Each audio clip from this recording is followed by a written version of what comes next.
Hey there, I'm Professor McBride, labor nurse, OB instructor, and your guide to everything OB. Let's get to it.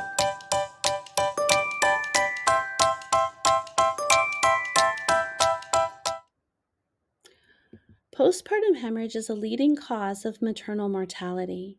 When we are considering postpartum hemorrhage, we're thinking about a blood loss that is greater than the anticipated amount for the route of delivery. So if she delivers vaginally, the blood loss should be less than 500 milliliters. And if she has a cesarean birth, then her blood loss should be less than 1,000 milliliters. Any blood loss beyond that is going to be considered a hemorrhage. We also classify it based on when it happens. So if she bleeds in the first 24 hours after delivery, this is considered an early hemorrhage. And if she bleeds after the first 24 hours, up to 6 weeks after delivery, this is considered a late hemorrhage. Most hemorrhages have the greatest risk of happening in the first hour after the child is born. So what might we see with an early hemorrhage? With an early hemorrhage, we're going to consider what we call the 4 T's. We're going to think about tone, or in this case, the absence of tone if the uterus is not contracting well. We're going to think about tissue, if there's any retained placental fragments or membranes that are still in the uterus that are affecting its ability to contract well. We can think about trauma, if there's any lacerations or hematomas, things that have disrupted the tissue and are causing bleeding. And then the other T stands for thrombin, which is coagulation issues. So when we think about early hemorrhage, we're going to be concerned about saturating more than a pad per hour, blood clots more than tiny small ones, a boggy fundus. So if you assess the fundus or the top of the uterus and you find that it does not feel firm, that is a good sign that we have uterine atony or that the uterus isn't contracting well. Constant trickle of blood from the vagina when the fundus is firm. This can give us an indication that we might have a laceration that hasn't been repaired. So if we have the fundus is firm, but we're still seeing this bleeding happening, we might be considering a laceration. Another thing that can happen would be if she has a hematoma. So a hematoma can happen where it's usually in the vulva or in the vagina, and we don't see blood on the pad because the blood's accumulating in the tissue, but we have maybe intense perinatal pain or pressure, we have swelling, we have black or blue discoloration, and we can be seeing those vital sign changes that could indicate hypovolemia like tachycardia. So for a patient that is bleeding, we are going to assume that it is atony unless we rule it out, because most of the time uterine atony is the cause of early hemorrhage. So the first thing to do is going to be to massage the fundus. So go find the top of the uterus and rub it and see if you can make it squeeze. Consider the bladder. So if the bladder becomes full, it puts pressure on the uterus, and this can cause the uterus to not contract well. And so emptying her bladder if she's bleeding is a good idea to help encourage the uterus to contract. And then we're also going to consider medications that make the uterus contract. These are considered uterotonics. They improve uterine tone. And we review the 4 uterotonics in a lot of detail in another video. These 4 uterotonics are Pitocin or oxytocin, Cytotec or misoprostol is the other name, Hemabate, and methergine. And these letters, the first letter of each of these, PCHM, can also be remembered as please come help me. Pitocin is a medication that we give routinely as a prophylactic to decrease the risk of uterine atony.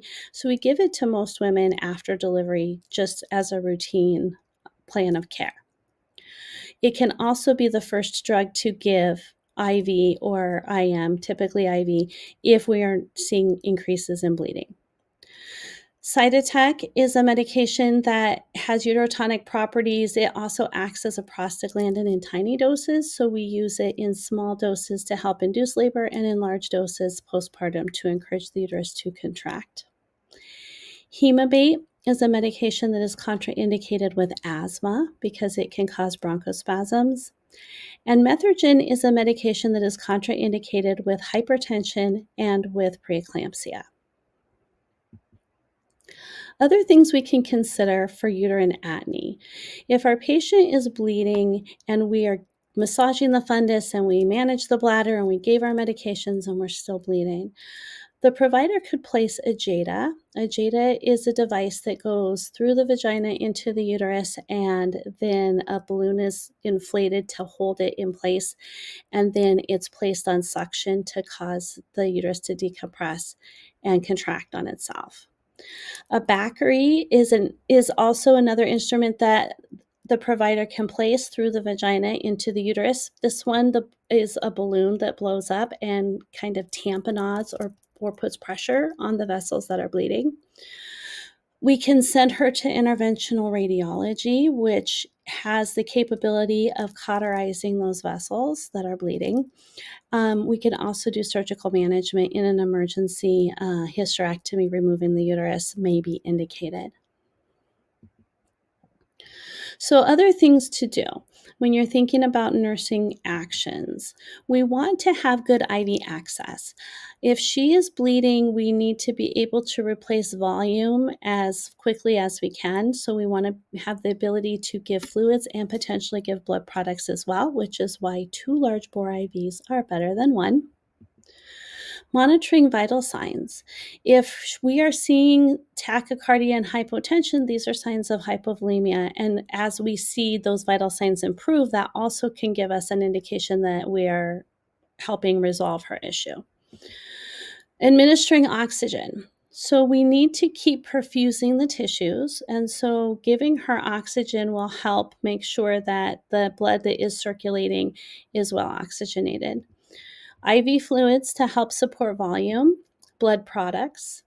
Blood products could be packed red blood cells, it could be platelets, it could be fresh frozen plasma, it could be cryoprecipitate. There's a lot of different ways that we can give blood products to help when she's hemorrhaging and also to help support her clotting factors. Quantify the blood loss. So the way we can do this is by weighing our pads. And so we weigh them and we subtract the dry weight, and then the number of grams is equal to the number of mLs of blood loss as at a 1-to-1 ratio. Surgical management. So there's the possibility that they would like to go to the operating room and go inside the uterus to clear it out in case it's retained placental fragments, or perhaps they need to remove the uterus, those things. And then monitoring for hypovolemic shock. So hypovolemic shock symptoms, our first vital sign symptom change typically is seeing that increase in heart rate or tachycardia, hypotension, pallor, cool clammy skin, mental status changes, and then also decreased urinary output, because if she's hypovolemic, she's not perfusing her kidneys well. So, what is your motive? The word motive is another way to look at the things that need to happen. M is for medications. So, those uterotonics that we talked about, Pitocin, Cytotec, Hemabate, and methergine. M can also be called the MD, because if I'm considering giving medications, I need the provider to be aware of what's happening with this patient. Oxygen. Tone. So when we think about tone, remember that we are assuming it's atony first. So let's massage the fundus. If the fundus is firm, then where's the bleeding coming from? IV. So having that second IV and also having IV fluids available and drawing labs as needed. Vital sign monitoring, and then emptying the bladder. So assessing for distension, putting in a Foley, making sure that the bladder is not contributing to the problem. And these letters can also spell move it, which is what we need to do. For a late hemorrhage is going to be caused by subinvolution. And subinvolution is the uterus not returning to its pre-pregnant state. So normal involution happens after the baby is born, the uterus contracts down and it continues to contract, and then it slowly goes down and returns back to where it was before she got pregnant. And it usually goes down about a centimeter or 1 finger width per day. And so subinvolution is the failure of the uterus to do this. And so typically this is caused by either retained placental fragments or an infection like endometritis or an infection of the endometrium after delivery. Symptoms of subinvolution and late hemorrhage. One could be the lochia isn't changing like it should. So lochia is the discharge that is happening after childbirth. And typically we have what we call lochia rubra, which is that red looking discharge in the first couple days, 2 to 3 days. And then it transitions to lochia serosa, which is pink, maybe mucousy. And by 2 weeks out, it should have transitioned to lochia alba, which is more white. If we do not follow that progression normally, or if we regress back to rubra, these can be signs of subinvolution. Also, irregular or excessive bleeding or enlarged uterus. So since we know that the uterus should be going down about a centimeter a day, if you find that the uterus is not gone down as much as it should have, or it's even larger, maybe it's above the umbilicus, these can be signs as well. Treatment for subinvolution and late hemorrhage, typically they can give methergine, which is one of the uterotonic medications that we discuss using for early hemorrhage also. She might get antibiotics, especially if infection is what's causing her late hemorrhage or her subinvolution. And they might need to do a dilation and curettage where they open the cervix and they clean the uterus out to get any of those retained placental fragments out as well. So to review,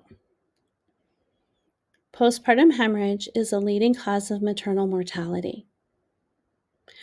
Early hemorrhage happens in the first 24 hours, and the number one cause is uterine atony.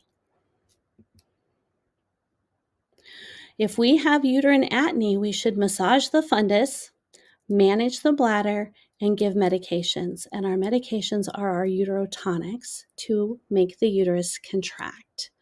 Those medications are Pitocin, Cytotec, Hemabate, and methergine. And we also should be assessing for and managing hypovolemia. For late hemorrhage, we're thinking subinvolution, and she might need a D&C. So let's practice. A new mother has saturated 2 pads in 30 minutes and has a boggy uterus. Which action should the nurse implement first? So she's a new mother. She's saturated 2 pads in 30 minutes. So that's too much bleeding. So we assess the uterus, and her uterus is boggy. We could have the client empty her bladder. We could inspect the perineum for lacerations.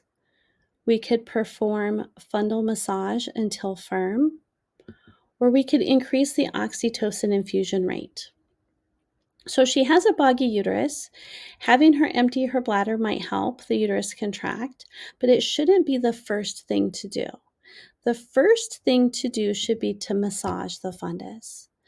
We also can increase her oxytocin infusion rate, and that as a uterotonic might help her uterus contract, but the first thing to do is always to massage the fundus. A nurse is monitoring a postpartum client who is bleeding for signs of shock, which indicates an early sign of shock. An increase in pulse rate from 88 to 122 beats per minute, complaints of abdominal cramping, a blood pressure change from 130/88 to 124/80 millimeters of mercury, or the fundus is at the level of the umbilicus. So the question is asking for an early sign of shock. So this would probably be a vital sign change. Which vital sign change is most commonly seen first? Increased heart rate or tachycardia. So this pulse rate increasing from 88 to 122 beats per minute is the best choice for this for an early sign of shock. After a precipitous delivery, a client has bright red blood trickling from her vagina, a firm uterus, and tachycardia. What could cause this? So, a precipitous delivery is a delivery where the labor is very fast. From onset to delivery is 3 hours or less. And so, this can have a few things that happen with it because the uterus has been contracting hard and fast to facilitate this very fast birth. But also, mom's tissues can be damaged from the baby coming down and out very quickly. So, knowing that she had a precipitous delivery, I know that she has a lot of risks that could contribute to bleeding for this for her. And then she has tachycardia, which we know is a sign that she is losing volume. So, what are our choices? A late postpartum hemorrhage, vaginal laceration, a full bladder, or this is the expected course in the 4th stage of labor. So this is not a late postpartum hemorrhage because remember that a late postpartum hemorrhage happens more than 24 hours after delivery of the baby, up to 6 weeks. This could be a vaginal laceration. We have a firm fundus and trickling from the vagina. A full bladder could cause uterine atony, but if I had uterine atony, the fundus wouldn't feel firm. And this is not the expected course in the 4th stage of labor. In the 4th stage of labor, this is the first 2 hours after delivery, and we do not anticipate seeing this trickling from her vagina. Based on the information, vaginal laceration is the best choice. The fundus is firm, but we're still seeing bleeding. 2 hours post-delivery, the fundus is 3 centimeters above the umbilicus and deviated to the right. The nurse suspects bladder distension. What can bladder distension cause postpartum? So for this question, the reason that the nurse suspects bladder distension is because of the place that she is finding the fundus. Typically, after delivery, the uterus should be able to be palpated at the umbilicus and in the middle or midline. So if this is above the umbilicus and if it's deviated to the right or the left, but typically the right, this is a classic sign that the bladder is full and is putting pressure on the uterus. So if we have bladder distension, what could that cause? Could it cause bladder wall atony, a ruptured bladder, a urinary tract infection, or excessive uterine bleeding? And this really wants us to pick what it can cause postpartum. So, specifically related to the fact that she's postpartum. And a bladder that is full like this, that is causing the fundus to be up from and deviated from the midline, are all signs that it is putting too much pressure on the uterus and it can cause excessive uterine bleeding. Methergine is prescribed for postpartum hemorrhage.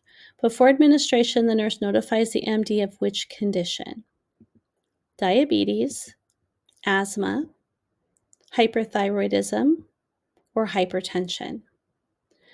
So we need to remember what is contraindicated with methergine. And the conditions contraindicated with methergine based on these choices, the correct answer is hypertension. Hypertension and preeclampsia are contraindicated for the patient to receive methergine as the uterotonic to help with her hemorrhage. Thanks for watching. Be sure to subscribe, like, and share for new videos every week about everything OB. See you soon.